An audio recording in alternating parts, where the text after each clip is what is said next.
নমস্কার, ফব নিউজে স্বাগত। বীরভূমের বাঘ আজ দেবীর পদতলে। 2011 সালে শেষবার এসেছিলেন। দীর্ঘ 13 বছর পর আবারও এলেন, পুজো দিলেন, আশীর্বাদ নিলেন আর বললেন এখানে আরও কিছু কাজ বাকি আছে, দিদিকে বলে করে দেব। মুখ্যমন্ত্রীর স্নেহধন্য অনুব্রত মণ্ডল আজ এসেছিলেন 51 সতীপীঠের একটি পীঠস্থান বক্রেশ্বর মন্দিরে। এখানে তিনি মন্দির কমিটির সাথে কথা বললেন এবং সাংবাদিকদের মুখোমুখি হলেন।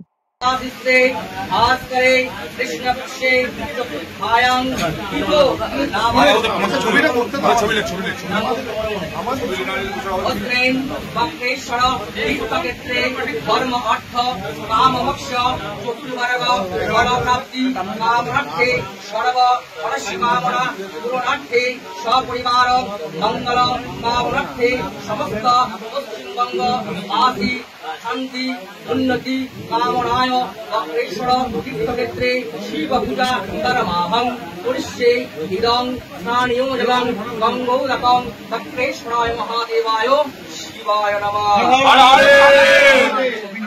মহাদেবের কাছে, মায়ের কাছে, মা দুর্গার কাছে হয়েছিলাম, মহাদেবের কাছে খুব ভালো লাগলো। বক্রেশ্বরে এখানকার পন্ডিতের সঙ্গে কথা বললাম, ওনাদের কিছু কাজকর্ম আছে, দিদিকে বলে করলাম। হ্যাঁ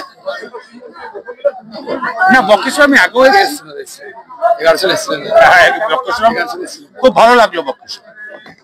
বক্রেশ্বরের মানুষ আসবে, কলকাতার মানুষ আসবে, সবাই আসবে, বক্রেশ্বর ভালো যায়। ওইটা আমার কথা নয়।